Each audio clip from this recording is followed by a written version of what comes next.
আজকে বানিয়ে দেখাবো মিল্ক ব্রেডের রেসিপি।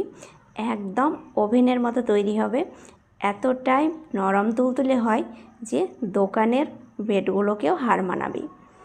আর বাচ্চা থেকে বড় সকলে পছন্দ করবে এই ব্রেডটা।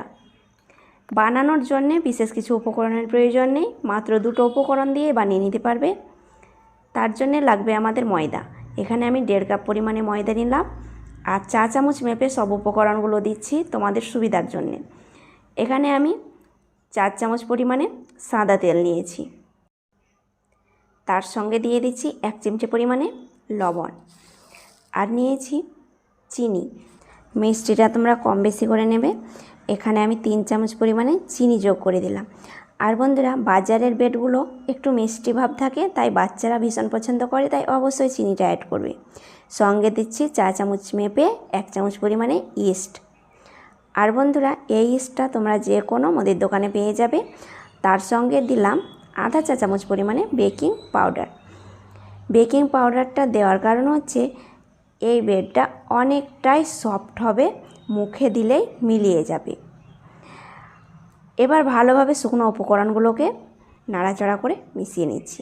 সঙ্গে নিয়েছি 1 গ্লাস মতো লিকুইড মিল্ক দিয়ে আজকের ময়দাটা আমি মেখে নেব। জল দিয়ে মাখাবে না, আজকে আমি মিল্ক দিয়ে মাখিয়ে নিচ্ছি। মিল্কটাকে আগে থেকে আমি গরম করে নিয়েছিলাম, গরম করে ঠান্ডা করে নিয়েছি। একসঙ্গে ঢেলে দেবো না, অল্প অল্প করে দেবো আর মাখাতে থাকবো। দুধ দিয়ে ময়দাটাকে মাখিয়ে নিলে রুটিটার স্বাদ বহুগুণ বেড়ে যায়, খেতেও বেশ ভালো লাগে। এবার ভালোভাবে আমি চটচটেভাবে মেখে নিচ্ছি। দেখতেই পাচ্ছ বন্ধুরা, আমি একসঙ্গে দুধটা কিন্তু দিচ্ছি না, অল্প অল্প করে দিচ্ছি আর মাখাচ্ছি। ভিডিওটা আমি একদম কেটে তোমাদেরকে ছোট করে দেখানোর চেষ্টা করেছি, কিন্তু আরও কেটে ছোট করলে কিন্তু কিছুই বুঝতে পারবে না। সামান্য পরিমাণে তেল দিয়ে আবারও মথে নিচ্ছি, কেননা হাতে একদম চটচটে ভাব হয়ে লেগে আসছিল, মাখানো যাচ্ছিল না, তাই একটু তেল দিয়ে দিচ্ছি। আর হাতে 2-4 ফোঁটা তেল দিয়ে মাখাতে থাকবে, তো দেখবে হাত থেকে ছেড়ে ছেড়ে যাচ্ছে ব্যাটারটা। এবার ভালোভাবে ওপরেও একটু তেল ব্রাশ করে ফয়েল পেপার দিয়ে মুড়ে আমি ঢাকা দিয়ে দেব আধা ঘন্টা মতো। আধা ঘন্টাতে পুরোপুরিভাবে সেট হয়ে যাবে। তোমাদের হাতে সময় থাকলে 1 ঘন্টা রাখবে। আধা ঘন্টা পর ফিরে আসছি। প্রায় আধা ঘন্টা মতো হয়ে গেছে। আধা ঘন্টা পর এবার তোমাদেরকে দেখাচ্ছি, খুব সুন্দরভাবে ফুলে গেছে। ইস্ট দিয়ে মাখানো থাকলে এইভাবেই ফুলে যাবে। আবার হাওয়াটাকে এভাবে বার করে দিলে অনেকটাই নরম হয়ে যাবে। এবার ভালোভাবে আরও কিছুক্ষণ মথে নেব। আর বন্ধুরা, যত বেশি মথানো যাবে ডোটাকে, ততই রুটি ফুলকো হবে, স্পঞ্জি হবে। আবার আমি 2 মিনিট মতো মথে নিচ্ছি।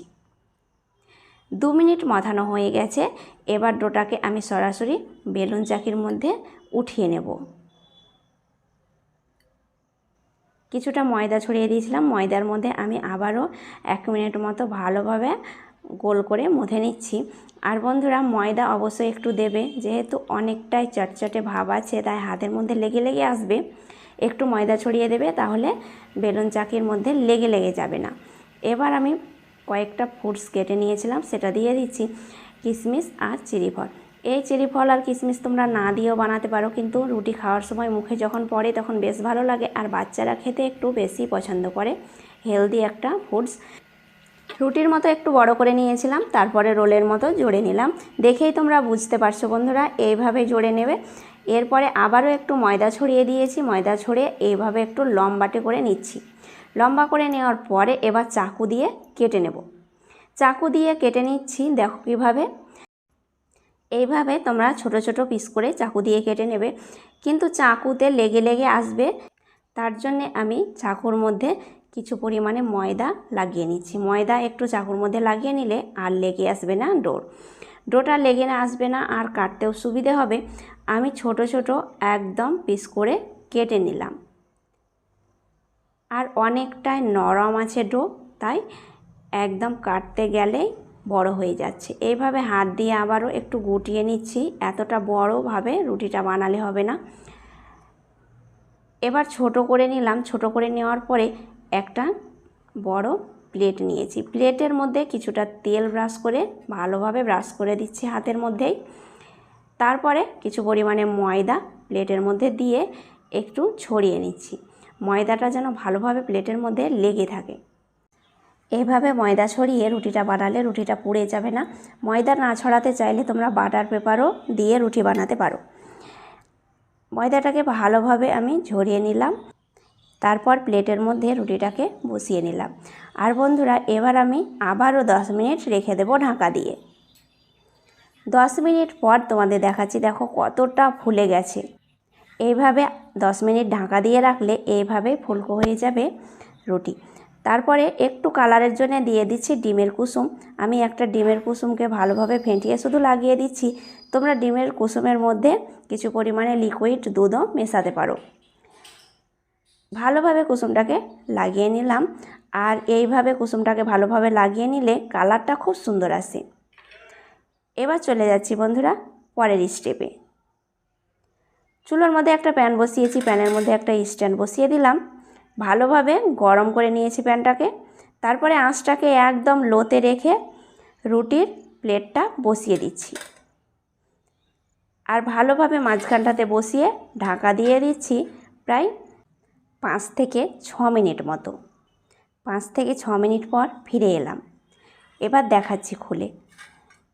আর দেখতেই পাচ্ছ বন্ধুরা, কালারটা খুব সুন্দর তো এসেছে, সঙ্গে অনেকটাই ফুলকো হয়েছে।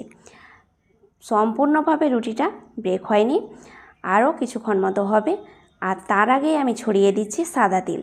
ওপরে একটু তিল ছড়িয়ে দিলে দেখতেও ভালো লাগে আর খেতেও বেশ ভালো লাগে রুটিটা। যেহেতু মিল্ক ব্রেড বানাচ্ছি, তাই হাতের কাছে সাদা তিল থাকলে কিছু পরিমাণে একটু ছড়িয়ে দেবে। ছড়ানোর পরে আবারও আমি ঢাকা দিয়ে ঢেকে দিচ্ছি 5 মিনিট মতো। বন্ধুরা, এই রুটিটা খুব তাড়াতাড়ি ব্রেক হয়ে যায়। 5 মিনিট পর ঢাকনা খুলে নিলাম। দেখো বন্ধুরা, সম্পূর্ণভাবে রুটিটা ব্রেক হয়েছে আর কালারটাও আগের থেকে অনেকটা চেঞ্জ হয়ে গেছে। এবার চাকু দিয়ে তোমাদেরকে দেখাচ্ছি। চাকুটা একদম ক্লিন এসেছে, চাকুর মধ্যে কোনো কিছু ব্যাটার লেগে নেই। তাহলে বুঝবে পুরোপুরিভাবে রুটিটা ব্রেক হয়ে গেছে। এবার আমি নামিয়ে নিচ্ছি। একটু ঠান্ডা করার পরে এবার দেখাচ্ছি বন্ধুরা, দেখো নরম তুলতুলে হয়েছে আর রুটিটার কালার খুব সুন্দর এসেছে। এরকম নরম তুলতুলে ব্রেডগুলো বানাতে অবশ্যই তোমরা আমার টিপসগুলো ফলো করবে। ভিডিওটা আশা করছি তোমাদের সকলের ভালো লাগবে। ভালো লেগে থাকলে অবশ্যই আমার চ্যানেলটাকে একটা সাবস্ক্রাইব করে দেবে, লাইক কমেন্ট আর বন্ধুদের সঙ্গে বেশি বেশি করে শেয়ার করবে। আর বন্ধুরা, এই রকম নিত্য নতুন রেসিপি তোমরা দেখতে চাইলে অবশ্যই আমাকে কমেন্টে লিখতে থাকবে।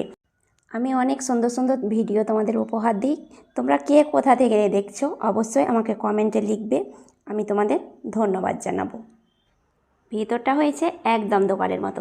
আমিও দেখে অবাক গেছি, এতটা সুন্দর হবে আমি কখনো ভাবিনি। একদম পারফেক্ট হয়েছে এই মিল্ক ব্রেডটা। অবশ্যই তোমরা বাড়িতে ট্রাই করবে। ধন্যবাদ।